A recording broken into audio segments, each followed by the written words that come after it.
네, 묵상 간증 20년 만에 나타난 며느리입니다. 물질 우상을 섬기던 저는 돈을 많이 벌어다 줄 것 같은 전 남편과 불신 결혼을 했습니다. 결혼 전 남편은 명품 가방과 옷으로 구애했는데 결혼 후에는 매일 술과 여자 중독으로 외박을 일삼았습니다. 그러다 저는 남편의 사업 부도로 빚더미에 앉게 되자 더 이상 결혼을 지킬 이유가 없다며 이혼을 감행했습니다. 자신들의 기득권을 지키고자 예수를 죽이려고 모의한 대제사장들과 바리새인들처럼 제 유익을 쫓아 가정을 깨뜨린 것입니다. 이후 저는 전 남편이 사업 보증으로 진 수억의 빚을 떠안은 채 워킹맘으로 딸을 키우며 힘겹게 살아갔습니다. 결국 하나님밖에 의지할 대상이 없던 저는 말씀 공동체에 속하게 되었습니다. 그리고 첫 예배 때부터 하나님의 말씀이 내게 주신 음성으로 들려 감사와 회개의 눈물을 흘렸습니다. 그런데 얼마 후 여든이 넘으신 시아버님이 복부 수술을 받으신다는 소식을 듣게 되었습니다.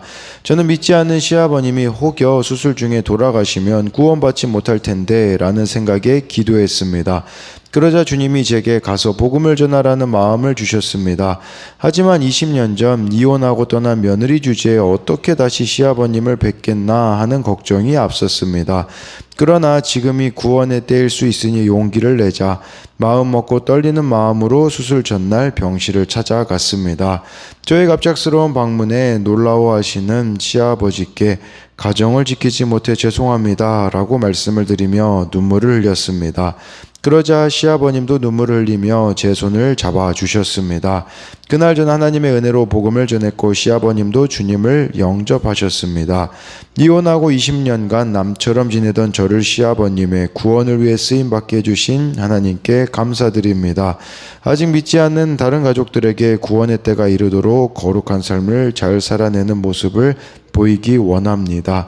적용하기입니다. 복음을 전할 타이밍을 기다리며 믿지 않는 남동생과 올케에게 안부 전화를 하겠습니다. 시아버지께 안부 인사를 드릴 때마다 천국 소망을 가지시라고 말씀드리겠습니다.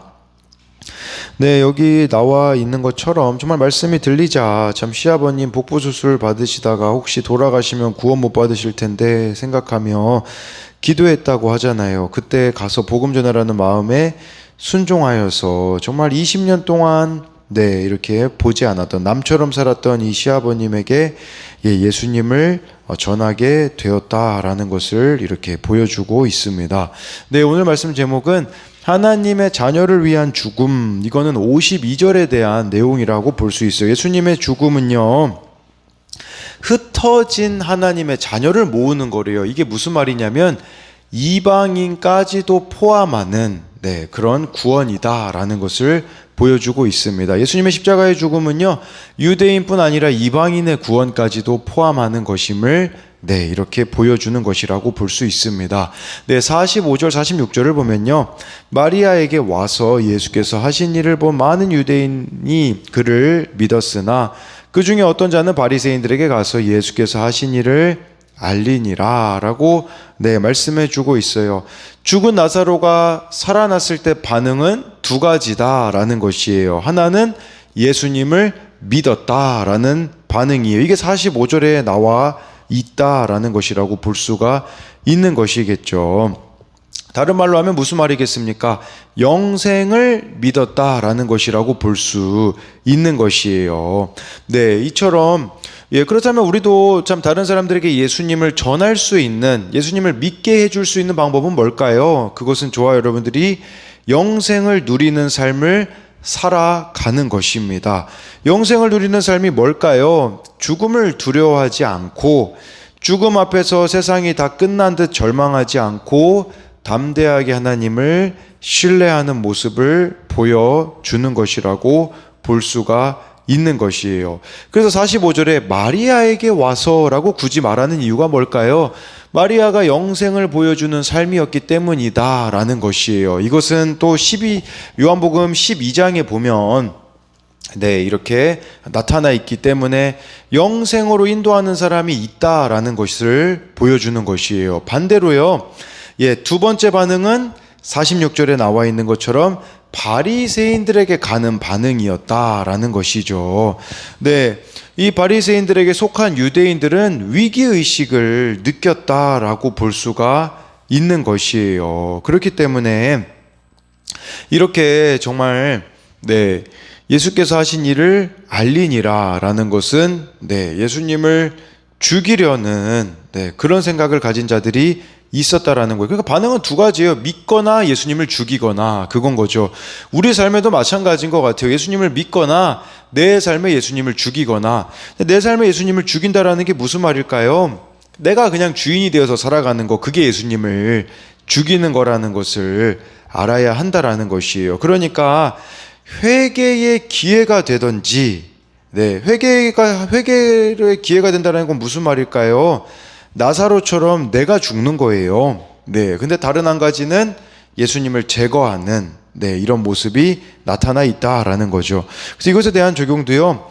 어떤 사건이 올 때 예수님을 믿는 회개로 나아갑니까? 아니면 예수님을 제거합니까? 예수님 제거하는 거 수치와 부끄러움을 내 노력과 의지로 다 가려버린다면 그게 예수님을 죽이는 것이 아니겠습니까? 47절에요. 이에 대제사장들과 바리새인들이 공회를 모으고 이르되 이 사람이 많은 표적을 행하니 우리가 어떻게 하겠느냐? 예수님을 안 믿잖아요. 그러면요, 우리가 어떻게 하겠느냐? 쓸데없는 염려, 걱정, 두려움에 사로잡힌다라는 것을 보여주고 있어요. 많은 표적을 행했으면 믿으면 되거든요. 근데 대제사장과 바리새인들은요, 우리가 어떻게 하겠느냐라고 두려워하고 있어요. 왜 그럴까요? 영적 맹인이기 때문이다라고 볼 수가 있는 것이에요. 영적 맹인들은요, 이처럼 두려움에 사로잡혀 살아가는 것을 우리들에게 보여주고 있는 것이에요. 반대로 우리가 영적 눈을 뜬다면 어떨까요? 많은 표적을 보는 인생을 살아가게 되어질 거거든요.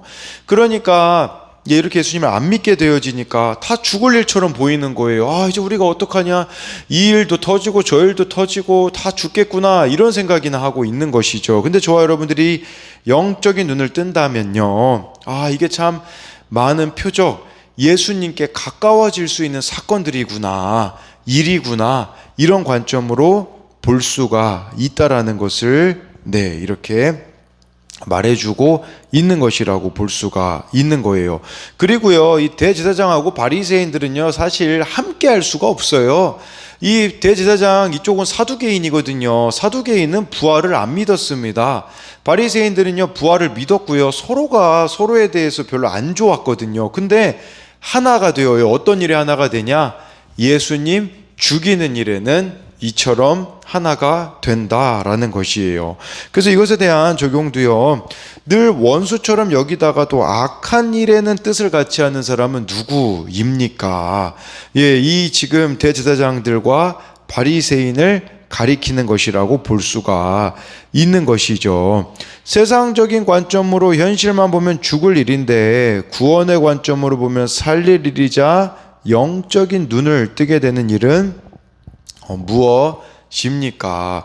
지금 여기서 이 사람들이 말하고 있는 우리가 어떻게 하겠느냐? 이들이 보기에는 현실만 보기 때문에 죽을 일처럼 보이는 거죠. 그렇지만 저와 여러분들은 구원의 일로 보기 때문에 이거는 살릴 일이자 영적 눈을 뜨게 되는 일이다라는 것으로 봐야 된다라는 것이에요. 48절에요. 만일 그를 이대로 두면 모든 사람이 그를 믿을 것이요. 그리고 로마인들이 와서 우리 땅과 민족을 빼앗아 가리라 하니, 이 사람들 쓸데없는 걱정 많이 합니다. 예수님 살려두면요, 모든 사람이 믿을 거래요. 이게 무슨 말일까요? 두려운 거죠. 왜냐하면 내가 인기 있어야 되는데 내가 내 욕심, 내 기득권 빼앗길 것 때문에 걱정하는 거예요. 그러니 이들이 사꾼이라는 것은 분명하다라는 것을 보여주고 있는 것이에요. 예수님 잘 믿는 거를 두려워하는 사람들이 있어요. 이걸 왜냐하면 자기 평판, 자기 권력에 해가 되기 때문이다라는 것이죠. 여러분, 역사상 타락했던 교회가 가장 두려워했던 사람이 누구일까요? 말씀을 말씀 그대로 믿는 사람, 말씀 그대로 살아내는 사람이었다라고 할 수가 있는 것이에요. 그리고 쓸데없는 걱정도 뭘까지 얘기하냐? 로마인들이 와서 우리 땅과 민족을 빼앗아 가리라 하니, 명분 엄청 내세우죠. 그런데 사실은 그런 거에는 참 관심이 없었음을, 이들이 지금 두려워하고 있는 것은 내가 지금 로마랑 결탁해가지고 기득권 누리고 있는 사람들이거든요. 이거 로마가 이거 우리 기득권 뺏어갈 거 아니야? 이거 걱정하는 것이지, 사실 땅과 민족은 이 사람들은 걱정하지 않았다라는 것이에요. 네, 이 사내들인 공회원이요, 예수님을 바로 알려고 했다면 사실 걱정할 거 아무것도 없었거든요. 일어나지 않은 일에 대해서도 염려할 필요 없습니다. 우리에게도 해당될 수가 있어요.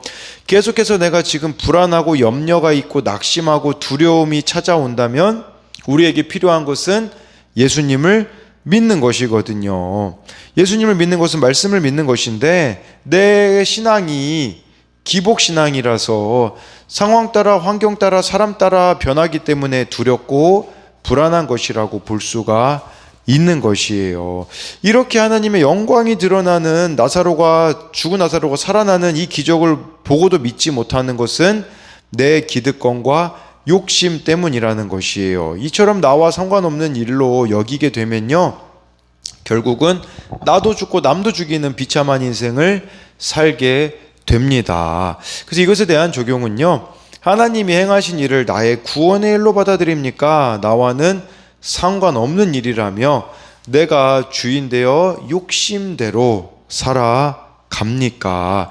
예수님을 믿으면 믿을수록 빼앗길까 염려되는 내 유익과 기득권은 무엇입니까? 49절에요. 그 중에 한 사람, 그 해의 대제사장인 가야바가 그들에게 말하되 너희가 아무것도 알지 못하는도다. 이 사람이 다 아는 것처럼 얘기하잖아요. 근데요, 이미 이 사람은 알지 못해요. 근데 말은 너희가 아무것도 알지 못한다라고 하지만 이 사람 자체가 지금 몰라요. 왜 그러냐면요, 그의 삶을 보면 알 수 있습니다. 여기 나와 있는 이 가야바가요, 그 전에 원래 대제사장이 안나스라는 사람이었어요. 이 안나스, 원래 대제사장은 직은 종신직이었거든요. 끝까지 가는 거였거든요. 근데 로마는 안나스를 강제로 폐위했어요. 그리고 자기 말을 잘 듣는 이 안나스의 사위였던 가야바를 대제사장으로 임명했어요. 원래는 이 대제사장 자리가요, 사독의 후손만 앉을 수 있었거든요. 그런데 그 자리가 돈으로 사고 파는 자리가 되었어요. 로마의 말을 너무 잘 듣는 가야바가 지금 대제사장으로 앉아 있었다라는 뜻이에요. 그러니까 이 사람의 말은 옳을 수가 없다라는 거죠. 세례 요한과 한번 비교해 보세요. 세례 요한은 불륜 지적했다가 감옥까지 간 사람 아닙니까? 그런데 지금 이 가야바는 로마의 비위 잘 맞춰가지고 지금 대제사장직에 앉아 있기 때문에 이 사람이 말하는 것은 틀릴 수밖에 없다라는 것이죠. 이 대제사장직은요, 사실은 사명의 자리였어요. 그런데 이 가야바는요, 세상에 닳고 닳아가지고 그 자리는 사명의 자리가 아니라 사망의 자리가 되어 버렸다라는 거죠. 이걸 우리의 삶으로 가져오면요, 저와 여러분들이 있어야 되는 자리는 사명의 자리입니다. 가정 지키는 것도 사명의 자리고 다 사명의 자리인데, 문제는 뭐냐면 내가 세상에 닳고 닳아서 그 자리는 사망의 자리가 되어 버렸다라는 것이에요. 그래서 이것에 대한 적용도 내가 사명의 자리로 지켜야 하는데, 대제사장직이 아니었겠습니까? 세상에 닳고 닳아서 사망의 자리가 된 곳은 어디입니까? 50절에요. 한 사람이 백성을 위하여 죽어서 온 민족이 망하지 않게 되는 것이 너희에게 유익한 줄을 생각하지 아니하는도다 하였으니 라는 거죠. 뭘 아는 척 지금 이게 포장해 가지고요, 교양 있는 척 이야기예요. 마치 구약에서 보면요, 어린 양 하나가 대신 희생해 우리 죄를 씻는 것처럼 한 사람이 죽으면 예수님이 죽어서 우리가 망하게 되지 않는 것이 오히려 유익하다라고 말하고 있는 것이에요. 이게 근데요, 뭔가 되게 있어 보이는데요, 사실은 이런 의미예요. 우리 로마 비위 잘 맞추기 위해서 예수님 죽이자, 이런 의미라고 볼 수가 있어요. 지금도 이렇게 세상의 비위를 맞추기 위해 예수님을 죽이는 일이 일어나고 있어요. 이 세상을 따라 가기 위해 내 삶에서 예수님을 죽이는 것이 같은 것이겠죠. 내 인생에 주인의 자리를 내어놓지 않는다면 그것은 저와 여러분들이 예수님을 죽이는 일이라는 것을 알아야 합니다. 이 사람은 진짜 뭘 또 모르고 이야기를 했거든요. 근데 51절 52절에 이렇게 나와 있어요. 이 말은 스스로 함이 아니요 그의 대제사장이므로 예수께서 그 민족을 위하시고 또 그 민족만 위할 뿐 아니라 흩어진 하나님의 자녀를 모아 하나가 되게 하기 위하여 죽으실 것을 미리 말하미러라. 이 가야바는요, 그냥 자기 이해관계에 따라 잔인하고 무자비한 계획을 이야기한 거지만 그게 50절이었잖아요. 그런데 예수님은 이것이 예언이 되게 하셨다라는 것이에요. 가야바는 자기 기득권 내려놓기 싫어서 예수님 죽어야 된다라고 생각했지만 하나님의 계획은요, 흩어진 하나님의 자녀, 그게 여기 52절에 나오잖아요. 이방인을 포함한 자녀까지도 이야기하고 있어요. 그래서 가야바는 모르고 한 말이지만 예수님은 선한 목자이시기 때문에 그 선한 목자라고 하실 때 우리의 들지 않는 양도 우리의 들게 한다고 하신 거잖아요. 그게 이방인을 가리키는 거거든요. 그러니까 뭣도 모르게 이 가야바가 말한 것을 예수님은 십자가에서 정말 죽으심으로 이방인의 구원까지도 이루게 하셨다라는 것을 말해주는 것이라고 볼 수가 있는 것이에요. 가야바라는 정말 세상적인 그 사람을 통해서도 그 이면에서는 하나님은 일하고 계시다라는 거죠. 우리에게도 가야바가 있을 수 있어요. 정말 우리 눈에 보기에 정말 성이 차지 않는, 정말 미움의 대상이 될 수가 있고요. 정말 정죄와 판단의 대상인 그가 있어요. 그렇지만 그 이면에 하나님의 계획을 볼 줄 아는 저와 여러분들에게는 그런 구속사의 눈이 필요하다라고 볼 수가 있습니다. 53, 54절을 보면요, 이날부터는 그들이 예수를 죽이려고 모이하니라. 그러므로 예수께서 다시 유대 가운데 드러나게 다니지 아니하시고 거기를 떠나 빈들 가까운 곳인 에브라임이라는 동네에 가서 제자들과 함께 거기 머무르시니라. 이때부터 예수님 죽이려고 모이해서 마치 예수님이 피한 것처럼 보이잖아요. 근데 그게 아니에요. 아직 하나님의 때가 되지 않았기 때문이라는 것이겠죠. 십자가를 잘 지는 사람은요, 이처럼 때를 잘 분별한다라는 것을 보여주고 있는 것이에요. 그리고 이 죽음의 자리를 우선 예수님 피하시는데 이거는 목숨 구걸하기 위함이 아니라 하나님의 시간표를 따르기 위함인데요. 근데 여기 조금 우리가 주목해야 되는 게 있어요. 54절에 빈들 가까운 곳인 에브라임이에요. 빈들은 광야를 가리키거든요. 광야와 에브라임이 무슨 뜻이 있을까 찾아보면요, 광야는 죽음의 장소잖아요. 에브라임은요, 헬라어로 보면요, 결실을 맺는 이라는 뜻이에요. 이게 무슨 말일까요? 예수님은 죽음과 가까운 곳에 있는 결실의 장소에 계신다라는 것을 말씀해 주고 있는데, 예수님의 죽음으로 풍성한 결실을 맺을 것임을 보여주고 있는 것이에요. 여러분, 이걸 우리에게 가지고 오면 어떤 의미가 될까요? 저와 여러분들이요, 십자가에서 잘 죽어지잖아요. 내 자아가 잘 죽어지잖아요. 그러면 에브라임, 열매를 맺게 된다라는 것을 아셔야 한다라는 것이에요. 그리고 예수님은 이때 무엇을 하셨냐? 제자들과 함께 거기 머무시니라. 제자들을 양육하셨다라는 것이에요. 그 뒤에 보면 이제 예수님이 제자들에게 말씀하시는 내용들이 나오거든요. 그래서 예수님은 십자가 지시기 전까지도 제자들을 잘 양육하셨다라는 것을 보여주고 있는 것이에요. 저와 여러분들에게도 필요한 게 이거 아니겠습니까? 정말 다른 사람들을 믿음으로 양육해 가는 것이, 구원으로 인도해 가는 것이 우리들이 마지막 때까지 해야 될 일이라는 것이에요. 그래서 이것에 대한 적용은요, 예수님이 나에게 하신 말씀과 기적을 보고도 믿지 못하고 세상 사람들과 모의하는 것은 무엇입니까? 이건 53절에 대한 적용이고요. 나는 머물러야 할 때와 떠날 때를 분별합니까? 십자가는 지혜고 지혜는 타이밍이라는 말을 구원을 위해 적용하고 있습니까? 지금 나는 어떤 고난 가운데 있습니까? 그 고난의 사건 가운데 내가 감당해야 할 역할, 내가 짊어져야 할 십자가는 무엇입니까? 마지막으로 55절부터 57절을 보면요.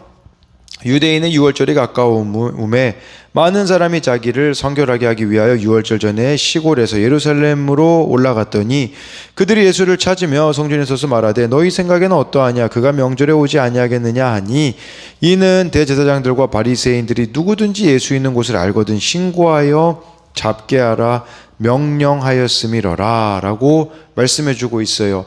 유월절이 가까이 왔다라는 것은 예수님이 유월절에 어린 양이 되실 것이기 때문에 십자가에서 죽을 날이 가까이 왔음을 말씀해 주고 있어요. 예수님은 때를 아시는 분이기 때문에 죽어져야 될 때에 잘 죽으실 겁니다. 네, 그래서 죽음이 기다리는 곳으로 예수님은 올라가실 것이라는 것을 말씀해 주고 있는 것이에요.